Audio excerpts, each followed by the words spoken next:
Bonjour à tous, nous sommes le 25 mai 2019 et aujourd'hui je vais vous parler de la planche magique et des outils utilisés pour arriver à des résultats comme ça, ainsi que des outils pour ne plus se faire mal au dos pendant les semis ou plantations.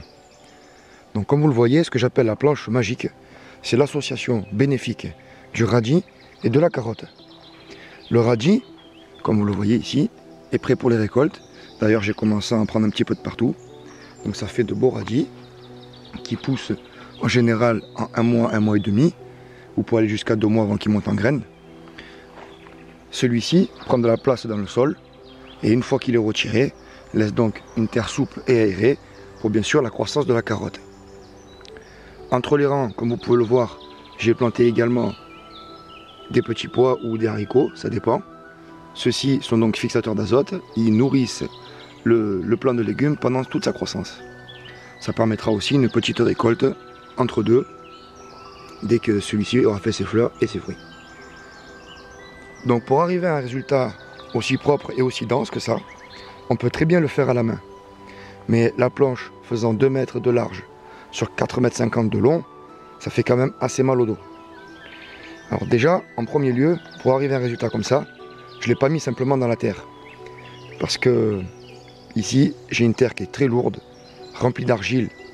Et en général, l'eau reste stagnante. Donc c'est une planche que vous avez vue l'année dernière, où j'ai planté du melon ici. Donc je l'ai aérée au maximum avec une grelinette. On voit qu'elle a encore... elle est parfaitement souple.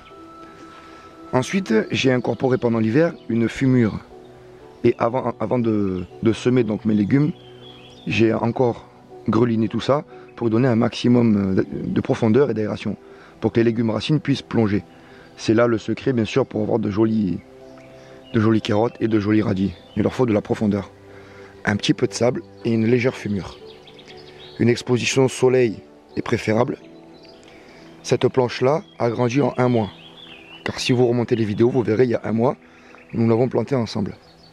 Maintenant, comme les radis commencent à monter là, je commence doucement à prendre quelques radis, doucement.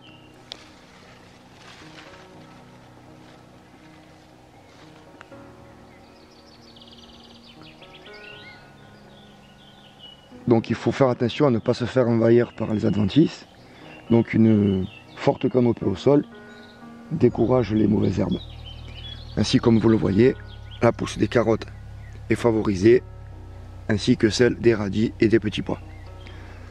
J'ai bien sûr, pour mettre cette planche en route, mis quelques fleurs, dont certaines sont déjà en floraison, les pâquerettes depuis un moment, et d'autres qui vont arriver un peu plus tard. Donc pour arriver à ce résultat-là, c'est très simple. Soit faire plein de petits sillons, y passer des heures à déposer les graines tranquillement, soit utiliser des appareils qui vont vous changer la vie. Voici le premier appareil, vous le connaissez tous, le semoir APP. Donc ça a été créé dans les années 20, celui-ci notamment. C'est donc un distributeur de graines par un mécanisme à cardan. Il suffit juste d'y rajouter une petite goutte de graisse d'huile de temps en temps. On a au-dessus le réservoir à graines. Vous voyez, celui-ci est en très bon état.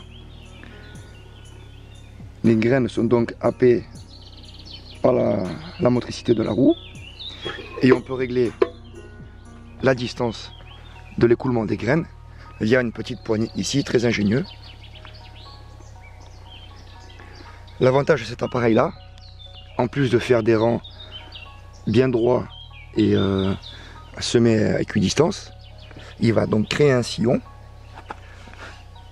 comme vous le voyez ici. Donc c'est réglable. Il va refermer le sillon et il va venir refermer donc avec le rouleau le sillon qui a ainsi été créé. Donc ça va être ouvert, buté, fermé, tassé. Alors là les résultats sur des planches pour semer des petites graines comme les radis, c'est totalement exceptionnel.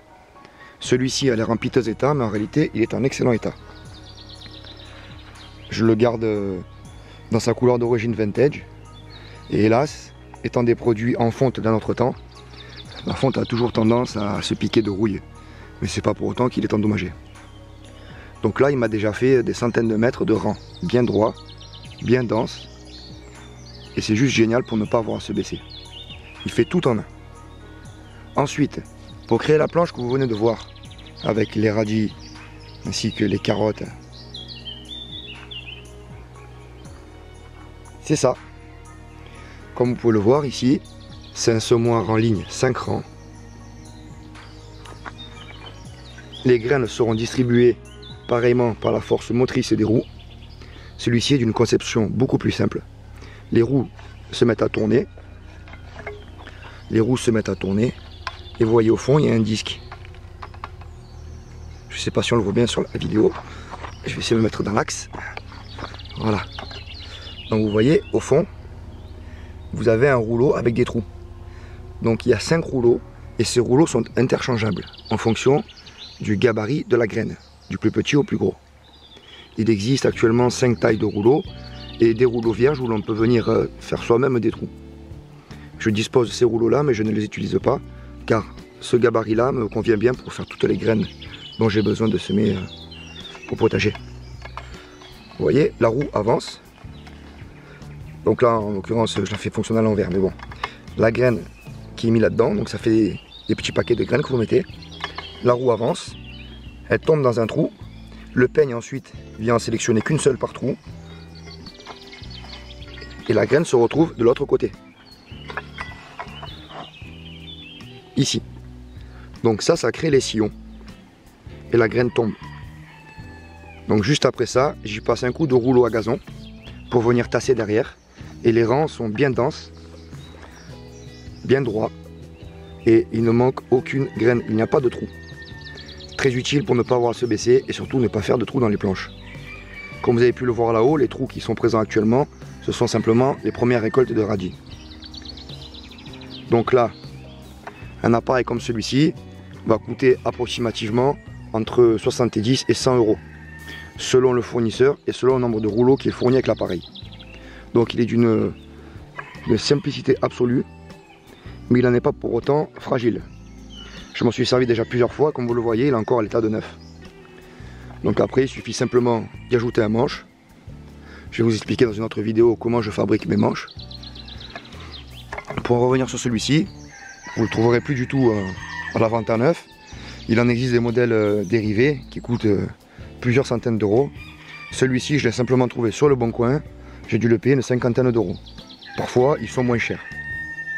Donc quand vous en voyez un, n'hésitez pas à aller le chercher et vous permettra d'économiser votre dos. Donc lui, c'est principalement pour les graines de betterave et de radis, quand on fait des monorangs ou quand on met qu'un seul légume à la fois. Et celui-ci, l'avantage qu'il a, c'est que je peux parfaitement mettre juste de la salade ici, du radis là et autre chose ici. Donc je peux espacer un peu, jouer avec la largeur qui est d'à peu près 35 cm.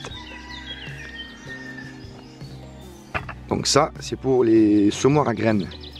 Et maintenant, les semoirs à bulbes ou à patates ou à oignons. Regardez un peu. On ne vous le présente plus, je pense.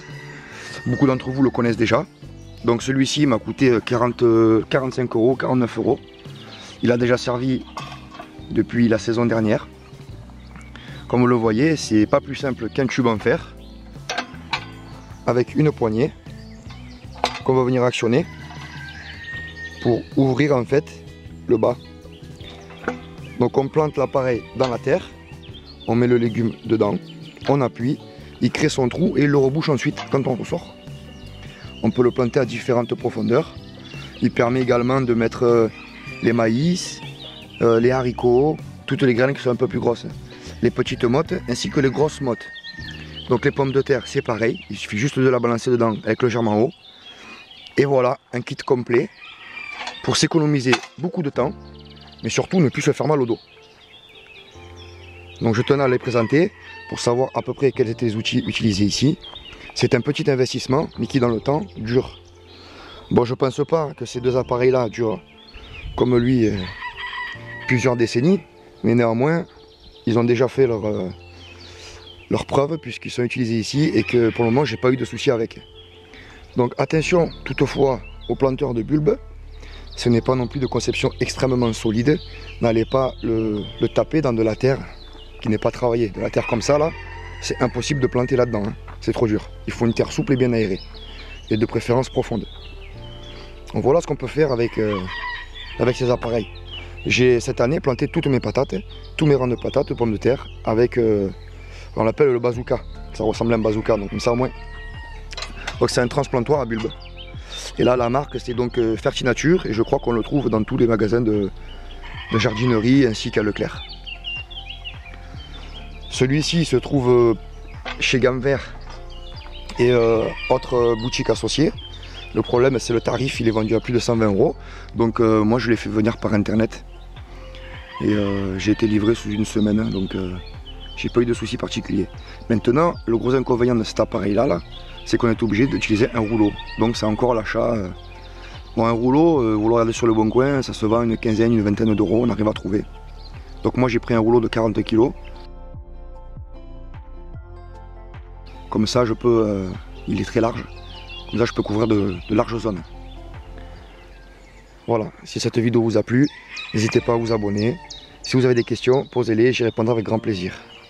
A très bientôt les permas. Ciao ciao.